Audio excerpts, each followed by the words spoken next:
ஐயா வணக்கங்க. அம்மா வணக்கம்மா. அன்பான உணர்வுக்கு இந்த அன்பு வணக்கம். சொல்லுங்கம்மா.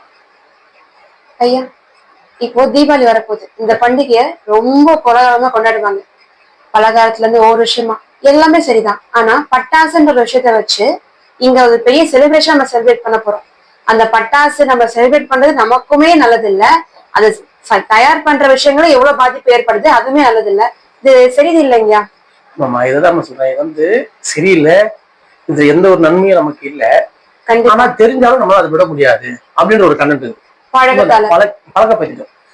அதான் சொல்றேன், நம்ம மகிழ்ச்சி எது வரைக்கும் இருக்கும் அது வரைக்கும் இருக்கும். அதை தாண்டி போயிடுச்சுன்னா உனக்கு மகிழ்ச்சி எது சொன்னியோ அதுவே உனக்கு மகிழ்ச்சி இல்லாத ஒரு சூழல் உருவாக்கி கொடுக்குது. உண்மைதானே? உண்மைதான். இப்போ தீபாவளி ஓகேங்களா, தீபாவளின்னு ஒண்ணுமே இல்லை. புத்தாடை போடுங்க, பலகாரம் செய்யுங்க, 4 பேருக்கு கொடுங்க, சொந்த போட்டுக்கலாம், அது மகிழ்ச்சி. அதை விட்டு நீங்க பட்டாசு வெடிக்கிறது தான் மகிழ்ச்சின்றது. இப்ப நீங்க பட்டாசு இது ஒரு கதை சொல்றோம். நம்மளால ஒரு அசுரனை வதம் பண்ணி அதுல இருந்து நாங்க வெளிப்பட்டு அந்த மகிழ்ச்சியை கொண்டாடுறதுக்கோசம், அந்த மகிழ்ச்சியை கொண்டாடுறதுக்கோசம் நீங்க செய்யற அந்த செயல்னால ஒரு அசுரனை கொன்று அதுல இருந்து ஏற்பட்ட ஒரு வெளிப்பாடா நீங்க மகிழ்ச்சியா பட்டாசு வெடிக்கிறோன்ற மாதிரி. இது சும்மா கதையில வருது. அதான் ஒவ்வொரு விஷயமும் சொல்லுவாங்க. ஆமா, ஒரு காலகட்டத்துல ஒரு ஒரு விஷயம் தோன்றும் போது அதை விஷயம் இது எப்படி வேணா பார்க்கலாம். இதுதான் ஒரு காரணம். நம்ம எல்லாரும் ஒரு சாங்கியம் சம்பிரதாயம் வச்சுட்டோம். இப்போ இது ஒண்ணுன்னா அந்த மாதிரி ஒரு நிகழ்வு ஆரம்பிச்சு அந்த செலிப்ரேஷன் பண்றதுக்கோசம் இங்க வான வேடிக்கை அப்படின்னு வச்சு நம்ம அந்த நிகழ்ச்சி ஆரம்பிச்சோம். அந்த வான வேடிக்கைன்றது ஏன்னா இங்க வெடிப்புன்னா அதுக்கு பேர் கோவம்னு அர்த்தம், உண்மை. கஷ்டம்னு அர்த்தம், துன்பம்னு அர்த்தம். வெடி அப்படிதான் உண்மை. அதுக்கு பேர் நம்ம சொல்றேன் சத்தம் போடுறதப்பா சொல்றோமா, எல்லாரும் பேசணும் சத்தமா பேசுறேன், சத்தம் போடுறது பேசுறப்பா. ஏன் சொல்றீங்க? ஏன்னா சத்தம்னா அதுக்கு பேர் கோவம்னு அர்த்தம். அது உன்னை டிஸ்டர்ப் பண்ணும்னு அர்த்தம். இதுதான் 100%. ஆனா பட்டாசோட வெளிப்பாடு சத்தம் தான். உண்மைதானே? சத்தம் தானே? இப்ப அத சத்தம் தான் தெரிஞ்சு அதை நம்ம எவ்வளவு சவுண்டா வெடிக்கணும் அவ்வளவு சவுண்டா வெடிக்கணும். உண்மைதானே?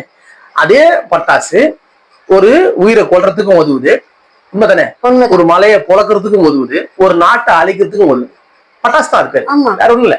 நீ அணுகுண்டுன்னு சொன்னாலும் சரி, அணு ஆயுதம் சொன்னாலும் வெறும் பட்டாசுன்னு சொன்னாலும் சரி, அந்த சின்ன பட்டாசு அது தகுதிக்கு என்ன என்ன உயிரை டிஸ்டர்ப் பண்ணணுமோ, எந்த உயிரை காயப்படுத்தணுமோ அதை அது பண்ணும். நீங்க வெறும் ஒரு மிளகா டப்பா சரி, நீ நான் அணுகுண்டு வச்சோன்னா அதுக்கேற்ற விளைவு அது பண்ணும். ஆக மொத்தத்துல பொருள் என்னமோ ஒண்ணுதான், அதுல வர்றது சத்தம் தான். அந்த சத்தத்துல இருக்கிற அதிர்வலைகள் இருக்கிற உயிர்களை கொள்ளும். அது உயிர்ன்றது வெறும் மனித ஜீவராசி கிடையாது. இருக்கிற எல்லா ஜட பொருள், எல்லா ஆற்றல் எல்லாத்தையும் உடைக்கும். அதோட சத்தம் உள்ள போச்சுன்னா ஆற்றலோட மாலிக்குள் எல்லாமே ஃபுல் டிஸ்டர்ப் ஆகி அது ஜட பொருளை உடைக்கும், ஜீவராசியோட டிஸ்டர்ப் எல்லாமே பண்ணும். இது எல்லாருமே தெரிஞ்சு. எப்படி நம்ம பட்டாசை ஏத்துக்கணும், ஜஸ்ட் அதை புரிஞ்சுக்கணும்ல. நம்ம எப்படி அந்த பட்டாசுன்றதை நம்ம ஏத்துக்கணும். ஏத்துக்கணும் நீங்க புழக்கத்துல ஆரம்பிச்சு இன்னைக்கு எவ்வளவு பெரிய ஒரு ஒரு லைவா தெரியும். நம்மளுக்கு காசை கரியாக்குறது, நம்மளுக்கு நம்மளே வெடி வச்சுக்கிறது, நம்மளே வெடி வச்சுக்கிறது, நம்மளுக்கு நம்மளே துன்பத்தை உருவாக்கிக்கிறது. இது லைவா நம்ம பார்க்கக்கூடிய பொருள் எதுல பாக்கலாம்னா பட்டாசுல பாக்கலாம். நீங்க மத்த எதுலயும் அதை புரிஞ்சுக்க முடியாது. ஏன்னா இது எல்லாத்துலயுமே இந்த மாதிரி துன்பம் இல்லாம கிடையாது, கொஞ்சம் கொஞ்சமா இருக்கும். பட்டாசுன்றது ஹெவியா தெரியும். ஏன்னா நீ வெடிச்ச உடனே அதுல கேட்கிற சத்தத்தை நீயே வச்சு நீயே காத முடியும். ஏன் காத முடியும்? நீங்க சும்மா நான் கேட்கிறேன், நீ வச்ச பொருள் வெளிப்பாடாவது ஏன் காதை திறந்து கேளாத்த, இல்ல பக்கத்துல இருந்தா பாராத்த, ஏன் ஓடுற? நீ தானே உண்மை. ஒரு பொருளை நீ எத்தி யூஸ் பண்ண, அது வச்சா மகிழ்ச்சி என்ஜாய் பண்ணுங்க, ஏன் ஓடுறீங்க? இப்போ கண் கொண்டும் பாக்குறது கஷ்டம், ஏன்னா கண்ணுல என்ன பட்டுடும். காதை மூடாம நீ கேட்டா காய்ச்சல் வந்துடும். உண்மைதானே? ரெண்டாவது சிறிய ஜீவராசிங்கெல்லாம் அந்த சத்தம் கேட்டா ஆத்து அப்படி நின்று செத்து போகும். உண்மைதானே? நீங்க பாருங்க, அந்த பட்டாசு தீபாவளிக்கு நீங்க மட்டும் பார்த்தா எல்லா இடத்துலயும் பறவைகளே இருக்காது. பார்த்தாலும் எங்க போயிடும், ஒரு எங்க காடு இருக்குதோ, எங்க வனங்கள் இருக்குதோ, இல்ல எங்க மரங்கள் அதிகமா அடர்த்தியாக அங்க போய் ஒழிஞ்சும். இந்த 2 நாள் பார்க்க இன்னும் இவ்வளவு இப்ப உண்மையிலே பாருலாம். இந்த ஒரு நடக்கிற மாதிரி மாறல, பெரிய போரே நடக்கிற மாதிரி. அந்த தீபாவளி அப்பதான் அதுக்கு கரெக்டா தெரிஞ்சிடும் தீபாவளி வரப்போதா. இப்ப எல்லா ஜீவராசியும் பேசல, எப்படி பேசுன்னு பாருங்களேன். ஏய், இன்னைக்கு ஒரு நாள் வரப்போகுது, இந்த நாள் வந்துச்சுன்னா இங்க இருக்கிற அனைத்து ஜீவராசியும் பைத்தியம் ஆயிடும். சும்மா நான் சொல்றேன், இப்ப பைத்தியமா தான் இருக்கிறீங்க எல்லாரும், அது சந்தேகமே வேண்டாம். அன்னைக்கு ரொம்ப மிகப்பெரிய பைத்தியம் ஆயிடுவாங்க. அன்னைக்கு என்ன பண்ணணும்னா, எங்க இருக்கிற ஒரு இதை பொழுது வைப்பானு டமால் டமால் சவுண்டு கேட்கும், உருப்பட்ட ஒளி வரும். நம்ம அப்ப அங்க இருந்தோம்னா நம்ம எரிஞ்சு போவோம், நம்மளுக்கு காது கேட்காத போயிடும், நம்ம உயிர் போயிடும், நம்ம குட்டிகளா இறந்து போயிடும். முன்னாடியே நம்ம எல்லாரும் என்ன பண்ணி எங்க மரம் செடி கொடி அதிகமாகுதோ அங்க போயிடுவோம். இந்த வீடு மாதிரி இருக்கிற இடத்துல மட்டும் இருக்காதீங்க. அந்த விலங்கு எங்க இருக்குதோ அங்க நீங்க வாழாதீங்க, அந்த இடத்துல இருக்காதீங்க. ஒரு 2-3 நாள் கழிச்சு நம்ம இங்க வரணும்ன்றத அந்த ஒரு பறவையோட மூதாதையில இருக்கிறவங்களும் ஒரு ஜீவராசியோட மூதாதையில சொல்லுவாங்க. உண்மைங்கயா, உண்மையிலே பேசுவாங்க. கண்டிப்பா. உங்களுக்கு என்ன அவனே தெரியுது, நாள் வந்தா மட்டும் இந்த மாதிரி ஆயிடுவானுங்க, உஷாரா இருக்கும். இன்னுமா இது கண்டிப்பா. இப்ப அதெல்லாம் எதுவுமே இருக்காது, காக்கா இருக்கிறது எதுவுமே இருக்காது. எங்கடா போந்துட்டு இந்த 2 நாள் கழிச்சு தான் அப்புறம் தான் வரும் காக்கா வெளியே. அது எவ்வளவு பயம் பாரு, எவ்வளவு பதட்டம் பாரு. ஏன்னா எத்தனை உயிரி இறந்திருக்கும், அது எத்தனை ஒரு பெரிய துன்பத்தை அது தெரிஞ்சிருக்கும். இப்போ இந்த ஒரு செயலை நம்ம செய்யறோமே, இது தப்பு தானா, இது சரிதானா, நம்ம இப்ப பேசக்கூட அறிவே பிடிக்காது. என்ன பட்டாசு தான் இருக்கணும், சந்தோஷத்தை எப்படி பண்றீங்கன்ற மாதிரி இதுதான் சொல்றேன். இப்ப இது வந்து நம்ம அறியாமையோட வெளிப்பாடு தான், வேற ஒண்ணுமே கிடையாது. பழக்க தோஷம், அறியாமை. இது என்ன சந்தோஷம், ஒண்ணுமே இல்லை. இப்ப நம்ம வீட்டுல குழந்தைகளுக்கு அது தெரியாது, நம்ம என்ன சொல்றோமோ அதை குழந்தைகளுக்கு தெரியாது. பக்கத்துல வச்சா நான் வெடிக்கணும் சொல்லும், அது வெடிக்கணும்ன்ற ஆசை எல்லாம் கிடையாது. அவன் செய்யறான், அதை நான் செய்யணுன்றதுதான் இங்க எண்ணமே தவிர்த்து அதை வச்சு எனக்கு ஆனந்தம் ஒன்று தெரியவே கிடையாது. இப்போ பட்டாசு வச்சு எப்படி ஆனந்தம் வந்துச்சு நான் சொல்ல போறேன். பட்டாசு வச்சு எப்படி ஆனந்தம் வரும், பட்டாசை வைக்கிறவனே காதை முடிக்கிறான், உண்மைதானே? உண்மை. தள்ளி தள்ளி நிக்கிறான், அப்ப அது ஆனந்தமா? பயம் தானே அதுக்கு பேரு. பயமான ஒரு பொருள் எடுத்துன்னு வந்து நீயே வச்சு நீயே கொளுத்து நீயே பயப்படுவேன்னா அப்ப பாத்து நம்ம எந்த அளவுல நம்ம சிந்தனையும் நம்ம அறிவு இருக்கு. ஐயா, எப்படி இந்த 4 பேர் சொல்றோமோ அதே மாதிரி பட்டாசு. ஆமா, இப்பதான் சொல்றேன், அது நீயே வச்சுக்கிற நீ காசு குத்து அதை கடை வாங்கியாவது காசு குத்து வாங்கின்னு வந்து அதை மருந்து, அந்த மருந்து கண்ணில் போட்டா வெரி டேஞ்சரஸ், வாயில போட்டா ரொம்ப டேஞ்சரஸ், கையில போட்டா ஸ்கின் எல்லாமே கலர் மாறிடும். அந்த அளவுக்கு ஒரு கெடுதலான ஒரு பொருளை மருந்துன்றான். என்ன மருந்து அது? அது மருந்து வந்து கையில பட்டா கண்ணில் பட்டா ரொம்ப ப்ராப்ளம்னு சொல்றான். அதை போய் காசு குத்து வாங்கின்னு வந்து ஐயா உஷாரா வைக்கணும், நெருப்பு பட்டுச்சுன்னு அவள் தான்றான். அவ்வளவு ஒரு சேஃப்டி, நீ அவ்வளவு சேஃப்டி எல்லாம் பண்ணி நீ அதை வெடிக்கும் போது பக்கத்துல நிக்க முடியுதா உன்னால? அந்த பட்டாசு வச்ச பக்கத்துல நிக்க முடியுதா? ஏன் பயப்படுறீங்க? ஏன் அப்ப நம்ம செய்யற பொருள் டிஸ்டர்ப் பா, தப்பு பா, அது செய்யக்கூடாது. ஏன்னா அதனால எவ்வளவு உயிர் இங்க பாதிக்கப்படுது, எவ்வளவு உயிருக்கு வலி ஏற்படுது, எவ்வளவு வெடிக்கிற உனக்கே இவ்வளவு துன்பத்தை கொடுக்கும்னா அப்போ சம்பந்தமே இல்லாத ஒரு ஜீவராசிக்கு எவ்வளவு துன்பத்தை கொடுக்கும்? மனிதனுக்கே இவ்வளவு துன்பத்தை கொடுக்கக்கூடிய ஒரு பொருள் நீ யூஸ் பண்ற ஒரு பொருள், நீ வெடிக்கிற ஒரு பொருள், நீ சந்தோஷமா இருக்கிற நான் மகிழ்ச்சியா இருப்பேன்னு நினைச்சு நீ வாங்கி வெடிக்கிற பொருள் பிற ஜீவராசிக்கு அப்ப எவ்வளவு டிஸ்டர்ப் உன்னே டிஸ்டர்ப் பண்ணுறது வெடிக்கிறதுனால. ஆனா நீ சந்தோஷம் நினைச்சுக்கிறேன், பழகப்பட்டுட்டீங்க. அதுல வேற நான் 1000 ரூபாய்க்கு வச்சா நான் 10,000 வெடிப்பேன், நான் 10,000 வச்சியா நான் 20,000 வெடிப்பேன், 20,000 வச்சா நான் 50,000 வெடிப்பேன், நான் 1,00,000. ஏன்னா நீ காசை கரியாக்குறது லைவா தெரியுது. இதுல என்ன மகிழ்ச்சி? இவரு வீட்டு உள்ள வச்சாங்க, இவங்க வீட்டு உள்ள குப்பைக்குது, இதெல்லாம் வேற ஒரு இருக்குது. அங்க மாத்திரம் சுத்தி சுத்தி உனக்கு குப்பையோ உனக்கு வலியோ உனக்கு காது ஜெவ்வாறதுக்கான சூழலும் கண்ணில் பட்ட கண்ணுக்கு டிஸ்டர்ப் ஆகக்கூடிய ஒரு விஷயமும் நடக்குது. அதை வாங்கி நம்ம காசு குத்து வெடிக்கிறோமே, நம்ம ஒரு அறிவு இருக்கிறது சேர்ந்த சரிதானா அப்படின்னு நம்ம சிந்திக்கணும். இப்ப பட்டாசாலைகள் ஒரு பட்டாசாலைகள் இப்ப தீபாவளி வந்துச்சுங்களா, இப்ப நெருக்கனால எல்லாரும் வந்து பார்ட் டைம்ல இப்ப எல்லாம் பாத்தீங்கன்னா ஓவர் டைம் செய்வாங்க, நைட் டைம்ல எல்லா டைம்ல வேலை பார்க்கறாங்க. ஏன்னா அவங்கள பொறுத்த வரைக்கும் அந்த அவங்க வாழ்வாதாரம். இன்னைக்கு பட்டாசு தீபாவளி நெருக்கணும்னு எல்லா அந்த வேலை பார்க்கும் போதுன்னா அந்த அர்ஜென்ட் வேலை பார்க்கறது, ஓவர் டைம்ல வேலை பார்க்கறது, தூங்காம வேலை பார்க்கறது, நிறைய விஷயம் நடக்குது. இப்ப என்னன்னா அந்த ஓனருக்கு அதிகமா ப்ரொடக்ஷன் பண்ணாதான் நம்ம நிறைய சேல்ஸ் பண்ணி இப்ப மொத்தமா நம்ம சம்பாதிக்க முடியாது இடத்துல எல்லாமே பண்றாங்க. இந்த நேரத்துல அதிகமான தீ விபத்து வெடிப்பாதி. இப்ப ரீசன் ஒரு வீடியோ பார்த்தேன், அதை வெடிச்சு அந்த பட்டாசாலைக்குள்ள அந்த தீ விபத்து நடந்து உள்ளது ஒருத்தர் ஓடியாரு வெளியே, உடம்புல இருக்கிற மொத்த தோலுமே அப்படியே தொங்குதுமா, ஸ்கின் எல்லாமே. அதை பார்க்கும் போது அந்த இடத்துல இப்ப நான் இருந்தா நான் என்ன ஃபீல் பண்ணுவேன், எனக்குள்ள என்ன வெளிப்பாடு, எப்பா இன்னைக்கு எப்படி இது சரியாகும், என்னால என்ன பண்ண முடியும், உட்கார முடியுமா, படுக்க முடியுமா, நான் பொழைச்சிருவேனா, என் குடும்பத்தை போய் நான் பாப்பேனா, என் பொண்ணு நான் எப்படி இருக்கிறேன்னு என்னால பாக்கல, கண்ணில் நான் பாக்கல, பிறகு பாக்குறான். இப்ப நான் அதை பார்த்துட்டேன். இப்ப எப்படின்னா நானே அந்த பர்சனா இருக்கிறேன், நான் என்ன நான் பாக்குறேன், நானே பார்த்து அந்த கேள்வி கேட்கிறேன், ஐயோ நான் படிச்சிருவேன், என் உடம்புல தொங்குது, என்ன ஆகும் தெரியலையே, இவ்வளவு வலிக்குது, எவ்வளவு எரியும், என்ன பண்ண, எவ்வளவு எண்ணங்களோட அந்த ஒரு அந்த மனித தேகத்துக்குள்ள அந்த ஆன்மாக்குள்ள அந்த உடலுக்குள்ள எவ்வளவு வலி இருக்கும் பாருங்க. இப்போ அவங்கள நம்ம வந்து இப்ப அந்த பட்டாசாலை இல்லாம இருந்தா இங்க ஒண்ணும் ஆக போறது இல்லை. ஏன்னா அந்த பொருளை வச்சு உங்களுக்கு எந்த விதமான பயனும் கிடையாது. இங்க நம்ம சொல்ல வாழ்வாதாரம்ன்றது எதுல இருந்து வாழ்வை எடுக்கணும்ன்ற ஒரு விஷயம் இருக்கு. எதை கொண்டு எதை வாழ, நீ வாழ்ற ஒரு விஷயம் உனக்கு சந்தோஷம்னா, நீ வாழ்றது சரின்னா, நீ வாழ்றதை கொண்டு பிறருக்கு ஏதோ ஒரு மாற்றமா இருக்கணும். இல்ல உனக்கு ஒரு சிறிய துன்பத்தோட அந்த வாழ்வு நடந்தா கூட பரவாயில்ல, பெரிய துன்பமான நிகழ்வு உனக்கும் நடக்குது, அதை வாங்கி போய் யூஸ் பண்றதும் நடக்குது. அப்ப அந்த செயல் இல்லாம நிறுத்தினா என்ன இருக்குது?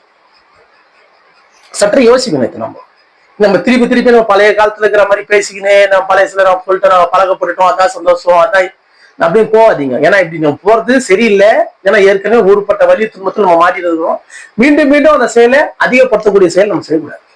இதுக்கப்புறம் வர குழந்தைங்களுக்கு இந்த மாதிரியான விஷயத்த அதிகமா கத்து கொடுக்கூடாது, சொல்லியும் கொடுக்கூடாது. நம்ம எல்லாரும் வந்து அதை நம்ம நம்ம வாங்கலை அப்படின்னா அந்த சூழல் கட்டாயம் தடப்படும். உண்மைதானே?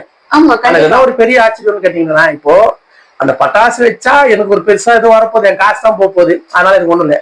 ஆனா நம்ம ஆளுங்க ஒரு ஒயின் ஷாப் போய் குடிக்கிறான், அதை குடிச்சா லிவர் போயிடும், கிட்னி போயிடும்ன்றான், உன்னோட மரியாதை இழந்துருவேன்னு சொல்றான். அவ்வளவு சொல்லி அதே வாங்கி நம்ம குடிக்கிறோம். அந்த அளவுல சொல்லதான் நீங்க வாழ்ந்துருக்கிறீங்க. ஆனா எல்லாத்தையும் மாத்திக்கணும், இதுதான் உண்மை. ஆனா முக்கியமா இந்த பட்டாசுன்றது நீ மகிழ்ச்சின்னு நினைச்சு செய்யற ஒரு விஷயத்துல எவ்வளவு பெரிய துன்பம் இங்க மாட்டிட்டு அவஸ்தப்பட்டு இருக்குது, இங்க எவ்வளவு உயிரோட வலி அதுல அடங்கி இருக்குது. இதை நம்ம எல்லாரும் கொஞ்சம் தெளிவா புரிஞ்சுக்கணும். ஏன்னா அன்புன்னு பேசினா பத்தாது, நம்மள மாதிரி அன்பர்கள் எல்லாமே அந்த செயலை செய்யக்கூடாதுன்ற எண்ணத்தை வைக்கணும். நம்ம இந்த மாதிரியான ஒரு உரையாடல உரையாடணும். ஏன்னா அந்த ஒரு பட்டாசுனால எவ்வளவு பெரிய இங்க வந்து பொல்யூஷனு அளவுக்கு மீறி ஆகும். அதோட கெமிக்கல் ஓவரா காத்து ஃபுல்லாமே கலக்கும். ஏன்னா வெடிச்சுட்டா கலக்கும். ஒண்ணுமே இல்லை. இப்போ 2 நாளைக்கு பாத்தீங்கன்னா ஒரே புகை மூட்டை. அதான் சொல்றேன். இப்ப அந்த புகை மூட்டைன்றது மூச்சு சுவாச பிரச்சனை எல்லாத்தையுமே கொடுக்கும். உன் கண்ணுக்கான பிரச்சனையே கொடுக்கும். இப்போ காசால போர் நடக்குது. இப்ப அந்த போர்ல போறதா குண்டுதான், நம்ம எல்லாரும் தெரியும்ல.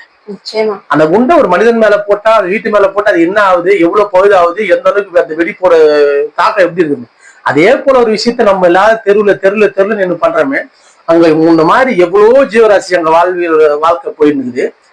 உண்மைதானே? அப்ப அது அவ்வளவு பேருக்கு அது எவ்வளவு துன்பத்தை கொடுக்குது. ரெண்டாவது வெடிக்கிற உனக்கும் துன்பத்தை கொடுக்குது. அதுக்கு சம்பந்தமே படாத அந்த ஜீவராசியும் சந்தோஷம்ன்ற ஒரு பேர்ல உனக்கும் சந்தோஷம் இல்லாம நீ சந்தோஷம் நினைச்சுன்னுக்குற.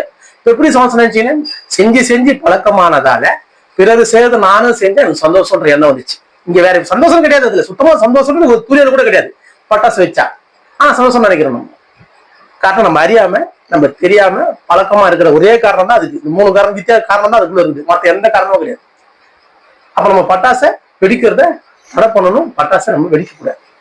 இதை வெடிக்கிறதுனால நமக்கும் துன்பம், நம்ம சுத்திக்கிற ஜீவராசிக்கும் துன்பம், அதை செய்யற அந்த தொழிலாளிக்கும் அவ்வளவு கஷ்டம். இப்ப அதை நிறுத்தி அவங்களுக்கு வேற மாற்று வேலை கொடுத்து இந்த பட்டாசு ஆலைகளை நீங்க மூடுறதுன்றதே சிறப்பா இருக்கும். இது இருக்கு. ஒரே விஷயம் அவங்களுக்கு எங்களோட வாழ்க்கையில எங்களுக்கு ஒரு வேலை தெரியாது. நீ வாழ்க்கையில வேலை தெரியாதுனாலும் அந்த வாழ்க்கையை மாத்திக்க முடியும், வேற வேலையை நீங்க கத்துக்க முடியும், இல்ல வேற ஒரு கம்பெனில வேலை செய்ய முடியும். முடியாதுன்னு ஒண்ணுமே கிடையாதுங்க. முடியாதுன்னு சொல்லிட்டு அந்த பட்டாசுலயே போய் ஊந்து அந்த உடம்புல புண்ணு வந்து, அந்த நோய் வந்து, அந்த வலி வந்து, இந்த மாதிரியான ஒரு விபத்து ஏற்படும். அது எவ்வளவு ஒரு பிரச்சனை வரும் நம்ம பாக்குறோம். சரி, அது வெளியே வந்தாலாவது ஒரு மாற்றத்தை கொடுக்குமானா அதுவும் இல்லை. உண்மைதானே? வெளியே வந்து திருப்பி அது இன்னும் அந்த பிரச்சனை அதிகமா போகுது. இப்போ இந்த மாதிரியான ஒரு நிகழ்வு இங்க நடக்குது. நம்ம எல்லாரும் கொஞ்சம் ரொம்ப உத்து பார்க்கணும். பட்டாசை வெடிக்கிறது நம்மளுக்கு என்ன சந்தோஷம்? கொஞ்சம் சற்று யோசிங்க. என்ன மகிழ்ச்சி இருக்கு சொல்லுங்க. மகிழ்ச்சின்ற துளி கூட கிடையாது. நம்ம மகிழ்ச்சின்னு நினைக்கிறோம். பழக்க தோஷமா நினைக்கிறோமே தவிர்த்து 4 பேர் செய்யறாங்களே நம்மளும் செய்யணும்னு நினைக்கிறோமே தவிர, இதே மாதிரிதான் நம்ம வாழ்க்கையில எல்லா விஷயத்தையும் பண்றோம். குடிக்கிறதும் அப்படிதான் பண்றோம், ஒரு புகை பழக்கமா அப்படிதான் பண்றோம், ஒரு பார்க்க போறதும் அப்படிதான் பண்றோம். சொல்லுங்களா, நம்ம எல்லாமே நம்ம அலங்காரம் பண்ணிக்கிறது அப்படிதான் பண்றோம். 4 பேர் பண்றாங்க, நானும் பண்ணுவேன். 4 பேர் செய்யறாங்க, நானும் செய்வேன். அது சரியா இருக்குதா, தப்பா இருக்குதா, அதுல எதனா நன்மை இருக்குதா நம்ம யாருமே பார்க்கல. நம்ம அதை கொஞ்சம் ஒத்து நோக்கணும். எல்லாரும் செய்யறாங்க, நம்ம செய்யக்கூடாது, செய்யணும்னு அவசியமே கிடையாது. அதை முதல்ல புரிஞ்சுங்க. ஏன்னா நம்ம எல்லாருமே பழக்கமா ஒரு வேலையை செய்யணுமே தவிர்த்து, உண்மையிலே பாருங்களேன், ஒரே ஒரு விஷயம் பழக்கமா ஒரே விஷயத்த யாரு செய்யறாங்கன்னு பார்த்தீங்கன்னா, பைத்தியம் அப்படின்னு ஒரு கண்டுக்கிறது இல்லை. ஒரு மனிதன் பைத்தியமானா அவன் ஒன்னே ஒண்ணு பண்ணுவான். என்ன செய்யணும்? இப்போ தலையில போட்டானா அவன் கொட்டிக்கினே இருப்பான், ஏதாவது பொருளை எடுத்து போட்டா போட்டுக்கினே இருப்பான், ஒரு இடத்துல என்ன அங்கேயே சிலை மாதிரி நிற்பான். உண்மைதானே? ஒரே செயலை ரிப்பீட்டடா செய்வான். அவனுக்கு பேர் நம்ம வச்சது பைத்தியம் நம்ம சொல்றோம். உண்மைதானே? ரிப்பீட்டடா ஒரு செயலை யார் செய்யறோம் அவனுக்கு பேர் பைத்தியம். அந்த வேலையை முழுவதுமா யார் பாக்குறோம்னு பாத்தீங்கன்னா, மனிதனா இருக்கிற நல்லா இருக்கிறேன்னு சொல்ற நம்ம தான் பாக்குறோம். உண்மையா இல்லையா? இதை கொஞ்சம் தெளிவா புரிஞ்சுக்கணும். அப்ப நம்ம எல்லாம் யாரு? எனக்கு பழக்கமாயிடுச்சு, எனக்கு இவங்க சொன்னாங்க, நாங்க அதே செய்யறோம். எல்லாரும் காலைல ஏந்துக்கிறீங்க, தூங்குறீங்க, ஏந்துக்கிறீங்க, மழை கழிக்கிறீங்க, சாப்பிடுறீங்க, வேலைக்கு போறீங்க, அந்த குடும்பத்தை பாத்துறீங்க, தூங்குறீங்க, திருப்பி இதே நம்ம இதே விஷயத்த எவ்வளவு காலமா இதே செஞ்சுருக்கிறோம் பாருங்க. இப்ப நீ இதுல என்ன மாற்றம் பண்ணிட்ட, இல்ல என்ன நீ புதுசா செஞ்சு, இல்ல என்ன சுய அறிவு சிந்திச்சுட்ட? எதுவுமே இல்லை. அதே மாதிரிதான் நம்ம வாழ்றது. நம்ம ஒரு உணவு சாப்பிடுறதும் அவங்க எப்படி சதை பண்ண நம்ம சாப்பிடுவோம். அவங்க எப்படி எல்லாம் ஆடாடி அந்த மாதிரி நம்ம ஆடணும். அவங்க எப்படி எல்லாம் பேசுறாங்க நம்மளும் பேசுவோம். அவங்க எப்படி எல்லாம் மகிழ்ச்சியோ அதே போல ஒரு சினிமா தேட்டர் எல்லாரும் நம்ம பழக்கப்படுத்தி சரியா இருக்குதா சரியில்லையான்றதை கேட்கிற அளவுக்குள்ள ஒரு சின்ன கூட மேல போயிடுவோம். ஆனா நம்ம அறிவா இருக்கிறோம் பேசுறோம், மனிதன் ஆக சிறந்தவன்னு பேசுறோம். ஆனா அதை பேசினா மட்டும் பத்தாது, அதை நம்ம அறிவுன்றத கொஞ்சமாவது நம்ம யூஸ் பண்ணணும். நம்ம என்னதான் இங்க சிந்திச்சுருக்கோம், நம்ம என்னதான் இங்க வாழ்க்கையை வாழ்ந்தோம், கொஞ்சமாவது அந்த கேள்வி கேளுங்க. உண்மையில நம்ம பைத்தியமாவே தான் அங்குறோம். அது சண்டையுமே படாது. திருப்பி திருப்பி கேட்டா நம்ம எல்லாம் சொல்றோம் அரசாங்க ஸ்கூல்ல படிக்க வைக்கணும்னு சொல்றோம். ஆனா எல்லாரும் பாத்தீங்கன்னா கவர்மெண்ட்ல சேர்க்க மாட்டோம். எல்லாரும் போய் தனியார் பள்ளியில சொல்றவங்க எல்லாருமே. கண்டிப்பா எல்லாம் சொல்றவங்க எல்லாருமே என்னென்னத்தை பத்தி யார் பேசுறோம் அவங்க எல்லாருமே அதே ஆப்போசிட் ரியாக்ஷன் செய்றீங்க. ஏன்னா அந்த அளவு சூழல் உருவாயிடுச்சு. முடியாதுன்னு சொல்றதை தூக்கி ஓரம் போட்டு முடியும் பண்ண முடியும்னு சொல்லி மூவ் பண்ணி முயற்சி பண்ணி பாருங்க, எல்லாத்தையும் இங்க மாத்திக்க முடியும். அதுதான் நம்ம கொஞ்சமாவது நம்ம சுய சிந்தனைய சிந்திக்கிறதா இருக்கும். அதை விடுத்து இதை பத்தி எல்லாம் பேசுறது எல்லாம் பண்ணிவிட்டு திருப்பி அந்த செயலுக்குள்ளேயே நம்ம போறதுல ஒண்ணும் பண்ண முடியாது. இங்க தமிழை பத்தி எல்லாரும் பேசுவாங்க. எல்லாமே பாருங்க, நான் நிறைய விஷயத்த பார்த்துட்டேன். தமிழை பத்தி பேசுறாங்க, ஆனா தமிழுக்குள்ள எல்லாம் ஆனா அவங்கள சார்ந்த பத்தி நிறைய பேர் இங்கிலீஷுக்குள்ளதான் இருப்பாங்க. அது எல்லாருக்குமே ஜாதியை பத்தி பேசுறாங்க, அவங்க உள்ள பத்தி ஜாதியை பத்தி பேசுவாங்க. எல்லாருமே நான் பாக்குறேன். எப்ப ஏன் நீங்க தான் பேசுறீங்க, நீங்களே அதுக்குள்ள நிக்க மாட்டீங்களே. அப்ப நீங்க நிக்கல அப்படின்னா அப்ப நீங்க அதை பத்தி பேசுறீங்க.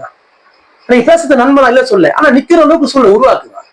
நீங்க ட்ரை பண்ணி பாருங்க. அப்படின்னா நீங்க சொல்றது சொல்லோட நீ செயல இருந்தா இன்னும் அது வீரியமாகும், பிறருக்கு அது பெரிய மாற்றத்தை கொடுக்கும். உண்மைதானே? அதை நம்ம பண்ண முடியாம நீங்க சொல்லுவது செயலும்னாக்கா நீ சொல்ற சொல்லுக்கு வீரியம் இல்லாம போயிடும். வேற ஒண்ணும் கிடையாது. கொஞ்சமாவது அதை நம்ம சிந்திச்சு பாருங்க. அப்ப நம்ம அறிவா இருக்கிறோம் தெளிவா தான் விழிப்பாதான் அதுக்கு என்ன அர்த்தமா அது புரிஞ்சுக்க முதல்ல. நம்ம என்னத்தை நம்ம வாழ்க்கை வாழ்ந்துக்கிறீங்க, ஏன் நம்ம இந்த மாதிரி பண்றோம்? உண்மைதானே? இதை நம்ம கட்டாயம் சிந்திக்கணும். நம்ம அறிவா இருக்கிறோம், நம்ம மனிதனா இருக்கிறேன், நான் சுய அறிவோட சிந்திக்கிறேன். தயவு செய்து அந்த வார்த்தைக்குள்ள நீங்க சொல்றதுக்குள்ள நீங்க இல்லவே இல்லைன்ற புரிஞ்சுங்க. அப்படி இருந்தீங்கன்னா இங்க பெரிய மாற்றம் வந்துடும்.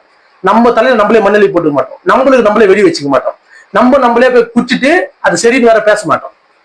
உண்மைதான் நம்ம பேசுறோம், நம்ம எல்லாமே நம்ம செய்யறோம், நம்மளே வெடி வச்சு எல்லாமே பண்ணி அது சரிதானே அப்படின்னு நம்ம சொல்றோம். கேட்டா எல்லாரும் பண்றோம். ஏன்டா எல்லாரும் பண்ண நம்மளும் பண்ணிக்கலாமா? உண்மைதானே? இங்க ஒரு கூட்டம் இருக்கு, எல்லாரும் பண்றீங்க, எல்லாரும் பண்ண நீயும் பண்ணணும். இந்த எண்ணத்தை கொஞ்சம் மாற்றம் பண்ணணும்னு ஆசைப்படுவோம். கொஞ்சம் சுய அறிவு கொஞ்சமாவது சிந்திக்கணும்னு கொஞ்சம் யோசிங்க. ஐயா ஒரு விஷயம் கேக்குறாங்க, நான் தனிச்சு போனா நான் வித்தியாசமா இருக்கேன், எல்லாரும் வித்தியாசமா இருந்தா தானே உனக்கு மாற்றம். நான் வித்தியாசம் இருந்தா போகும்போது என்ன மாற்றத்தை அனுபவிச்சேன், என்ன புரிஞ்சுங்க, என்ன தெரிஞ்சுங்க? ஒண்ணுமே இல்லையே. இருக்க போற, வாழ போற, நோய் வரப்போது, மரம் இறந்து போற, அதுக்கு ஊர்பட்ட போராட்டம் வேற. உண்மைதானே? இது ஒரே விஷயம் தான்மா. இந்த சுயமான அறிவை சிந்திச்சது ஒரு சிலரே. அந்த ஒரு சிலர் ஒரு சில விஷயத்த மட்டும் சிந்திச்சாங்க. அதோட வெளிப்பாடா இன்னைக்கு அவங்க ஒரு பெரிய பொருளாவும் ஒரு பெரிய விஷயமாவும் பேசப்படக்கூடிய பொருளாங்க ஒரு சிலரே. எத்தனையோ கோடி பேர் இருக்கிறாங்க. ஏன் எல்லாரும் சுய அறிவை சிந்திச்சு சுயமா கொஞ்சம் யோசிச்சீங்கன்னா இந்த இது மாறி இருக்கும். என்னைக்கும் அது யாரும் சிந்திக்கல. எல்லாரும் ஒருத்தர் சொன்னதே கேட்டு 1 கோடி பேர் அதே போறான், அதே தான் செய்யறான். அதை மாத்திக்கணும்னு ஒரு சிறுதளவு கூட அது என்ன வர மாட்டேங்குது. ஆனா மாற்றம் பண்ணீங்கன்னா தான் நீங்க யாரு, நம்ம எதுக்கு இப்படி தோன்றி ஏன் இவ்வளவு கஷ்டமா புரிஞ்சுக்க முடியும். இப்ப ஒண்ணுமே இல்ல, சின்ன விஷயம் வரலாம். இப்ப நீங்க காசால போர் நடந்து இன்னைக்கு அந்த போர் கொஞ்சம் ரிலாக்ஸ் ஆயிருக்கு. ரிலாக்ஸ் ஆனா எல்லாரும் கொஞ்சம் மகிழ்ச்சி வெளிப்படுத்துறாங்களா? இதுல மகிழ்ச்சி வேலையே கிடையாது. உண்மை இல்லையா? நான் அந்த வீடியோ நான் பார்த்தேன். இவ்வளவு நாள் கஷ்டத்துல வழியில துன்பத்துல வேதனை இருந்தாங்க. இப்போ அப்பா போர் ரிலீஸ் பண்ணி கொஞ்சம் எல்லாம் மகிழ்ச்சி. நீ ஏன் மகிழ்ச்சி? இப்படி கேள்வி கேட்கணும், இப்படி சிந்திக்கணும். இத்தனை நாள் இவ்வளவு துன்பத்தை நான் அனுபவிச்சிருக்கேன், ஏன் நான் அனுபவிச்சேன், இது ஏன் இங்க நடந்தது, இனிமே இது நடக்காம இருக்கிறது நான் என்ன பண்ணணும் யோசிக்கணும். இப்ப நீ சிரிக்கிறது பள்ளி கடத்து வேலையே இல்லை. உண்மைதானே? எப்படி வச்சு பாருங்க, இத்தனை நாள் செஞ்சது கஷ்டமாவும் இப்போ ரிலீஸ் பண்ண உடனே மகிழ்ச்சியாவும் ஆயிடுச்சு. ஏய் நான் எப்பவுமே இப்படிதான் இருந்திருக்கணும். அப்ப அது நடந்துருக்குதுன்னா அப்ப இங்க எதுவும் சரியில்லை, இங்க உள்ள அறிவு சரியா இல்லை, அதனால இந்த நிகழ்வு நடந்துக்குது. இப்ப திடீர்னு எப்போனா இப்படி நடக்கும் போல இருக்குதுன்ற ஒரு எண்ணம் உனக்குள்ள இருக்கணும். உள்ள எப்படி மகிழ்ச்சி வந்தது? அது கேள்வி கேட்கணும். இது ஒரு சக மனிதனும் அந்த இடத்துல துன்பப்பட்டவங்க எல்லாரும் கேள்வி கேட்கணும். அதை பாக்குறது அந்த கேள்வி கேட்கணும். அப்பதான் அறிவு வரதுக்கான அர்த்தம். நீ உனக்குள்ள உள்ளே அது ரிலீஸ் ஆயிடுச்சு நீ மகிழ்ச்சிக்குள்ள போயிட்டேன்னா நீ அதை மறந்துடுவேன்னு அர்த்தம். நீ அதை மறந்துட்டேன்னா நீ அதை சிந்திச்சு இந்த மாதிரி நடக்காம இருக்க சொல்ல உருவாக்கவே முடியாது. நீ திருப்பி அதுல திருப்பி கஷ்டப்பட்டு திருப்பி அந்த துன்பத்தை சந்திக்கிற மாதிரி வரும். உண்மைதானே? எங்க அந்த மகிழ்ச்சி பக்கம் இருக்காது. எப்படி உனக்கு மகிழ்ச்சி வருது? என்ன காரணம்? இத்தனை நாள் நீ துன்பத்துல இருந்த, இப்ப ஒண்ணும் பண்ணல. அந்த துன்பத்தை உனக்கு துன்பம்னா அதை விட்டு நீக்கிற மாதிரி இல்ல பண்ண மாட்டேன்னு சொல்லியிருக்கான். நீ என்ன கேள்வி கேட்கணும், உனக்குள்ள அதை சிந்திச்சு பார்க்கணும். என்னடா மனித தேகமா இருக்கிறோம், இவ்வளவு வலி இவ்வளவு துன்பத்தை நம்ம அனுபவிக்கிறோம், சக மனிதனை கொள்றானே, உணவு இல்லாம நம்ம சாவரமே, இது இவ்வளவு பெரிய இடம்ன்றாங்க, இவ்வளவு அறிவுள்ள பர்சன் நம்மள சொல்றாங்க, நம்மளே இந்த மாதிரியான ஒரு சூழ்நிலை மாட்டின்னு இருக்கிறோமே, நம்ம இந்த மாதிரி பண்றது நம்மள மாதிரி மனிதன் தான் பண்றானே, இது ஏன் இங்க நடக்குது? அப்ப இந்த வாழ்க்கை சரிதானா? இது எவ்வளவு மோசமாவது நம்ம கேள்வி கேட்கணும்ல. அதே மறந்து கிடக்கு. அதையே நம்ம மறக்கிறோம். உனக்கு எங்கிருந்து சிரிப்பு வருது? எப்படி எனக்கு புரியல.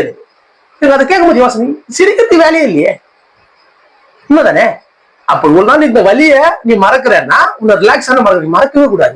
இந்த வலி எனக்குள்ள இருக்குது, இது ஏன் நடக்குது அந்த கேள்வியை நான் கேட்கணும், அதுக்கான புரிதல் எனக்கு வரணும். இந்த மாதிரி நிகழ்வு நடக்காம இருக்கு, நான் என்ன பண்ணணும் சிந்தனைக்குள்ள பண்ணணும்னா கொஞ்சமா ஒரு சிந்தனையை யூஸ் பண்ண அர்த்தம். நீ நார்மலாப்பா ரிலாக்ஸ் ஆயிடுச்சு, ரிலாக்ஸ் ஆயிடுச்சுன்னு நான் தப்பு. அந்த ரிலாக்ஸ் கொடுத்தது எதுக்கு வருஷம், நான் இப்ப சிந்திக்க போறேன், நான் யோசிப்பேன். ஏன்னா இப்ப இத்தனை நாள் குண்டு போட்டா எப்ப என்ன நடக்கும் பயத்துல பதத்துல இருந்தேன், உணவு கிடைக்குமா கிடைக்காதா என்ன, அந்த ஒரு சூழல்ல நீங்க இருந்தீங்க. அந்த பயம் பதட்டம் ஓகே, இப்போ உனக்கு ரிலாக்ஸ் கிடைச்சு, இப்போ உணவு கிடைச்சிடும், உனக்கு பிரச்சனை யாரும் குண்டு போட போகுது அப்படி பிரச்சனை. அப்ப நீ இப்போ எதை பத்தி சிந்திக்கணும், இது ஏன் நடந்தது, எதுக்கு இந்த மாதிரியான ஒரு எண்ணங்கள் ஏன் எனக்கு வருது, ஏன் இந்த மாதிரி ஒரு மனிதனுக்கு அவன் ஏன் இந்த மாதிரி ஒரு குண்டு போட்டு ஏன் கொள்ளணும், ஏன் இந்த கொஞ்சம் கூட அவனுக்குள்ள கருணை அன்புறது ஒண்ணு இல்லையா, இந்த மாதிரி ஒரு உயிர் துடிக்குதுன்னு அவனுக்கு அது அக்கறை கிடையாது, ஏன் இது நடக்குது அப்படின்ற சிந்தனைக்குள்ள போகணும். இந்த துன்பப்பட்ட எல்லாரும், இந்த வலியப்பட்ட எல்லாரும் இதுக்கப்புறம் வாழ்ற வாழ்க்கையை இவங்க சிந்திச்சு பார்க்கணும். எல்லாரும் ஒருத்தரும் சிந்திச்சு பார்த்து இந்த நிகழ்வே நடக்காம இருக்கிற சூழ்நிலை உருவாக்கணும்ன்ற ஆசை வரணும், அந்த எண்ணம் வரணும், அந்த மாற்றத்தை கொடுக்கக்கூடிய மாற்றத்தை நான் பண்ணுவோன்ற எண்ணம் வரணும், அன்புன்றதுக்குள்ள நம்ம ஆழ்ந்து போகணும். அப்பதான் அதை நம்ம மாற்றம் பண்ண முடியும், திருப்பி நிகழ்வு இல்லாம தடுக்க முடியும். உண்மைதானே? இந்த நேரத்தை ஏன் பயன்படுத்திக்க மாட்டோம்? அதான் சொல்றேன், இது ஒரே விஷயம், எங்களுக்கு தேவை ரிலாக்ஸ். இப்பதானே கட்சி ஃப்ரீ, அந்த ஃப்ரீ ஆனவங்க அந்த ஃப்ரீக்குள்ள ரிலாக்ஸ்குள்ள போறதான் பாக்குறாங்க, மகிழ்ச்சிக்குள்ள போறாங்க. அந்த மகிழ்ச்சி திருப்பி மறைக்க பாக்குது, உன்னை திருப்பி அந்த அறிவுக்குள்ள போக விட்டாத உன்னை திருப்பி பரவாயில்லப்பா அப்படியே கம்ஃபர்டபுள் ஆயிடுச்சுப்பா அப்படின்ற ஒரு சூழலுக்குள்ள கொண்டு போக நீங்க இப்ப உசாரா இப்ப சிந்திக்கணும். சொல்ல போறதுங்களா? நம்ம எல்லாரும் சுய அறிவை சிந்திச்சோமானா சிந்திக்கல, சுய அறிவை சிந்திக்கணும்னு ஆசைப்படுங்க. நம்ம உள்ள அன்பு கருணை அதிகமாகணும்னு நினைங்க. பிற உயிரோட வழி நம்ம வழியா எண்ணுங்க. அப்பதான் நம்ம யாரு நம்ம எதுக்கு வந்தாலும் பெரிய புரிதலை புரிஞ்சுக்க முடியும். முக்கியமா நம்ம சுய அறிவை நம்ம சிந்திக்கிறோமா சிந்திக்கலாம் சற்றே கொஞ்சம் எல்லாரும் யோசிச்சு பார்க்கணும். ஏன்னா ஒரு பட்டாசை வாங்கி நம்ம வெடிக்கிறோம் அப்படின்னா நம்மளுக்குள்ள சுய அறிவு இருக்குதுன்னா இல்லைன்றது பட்டவட்டமா தெரியுது. நீங்க பட்டாசு வெடிக்கும் போது எல்லாரும் கட்டாயம் தெரியும். நம்ம எல்லாருக்குள்ளயும் அன்பு கருணை அதிகமாகணும். இதுவே நம்மளோட கொள்கை எல்லாரும் கடைபிடிக்கும். மிக்க நன்றி. மிக்க நன்றி.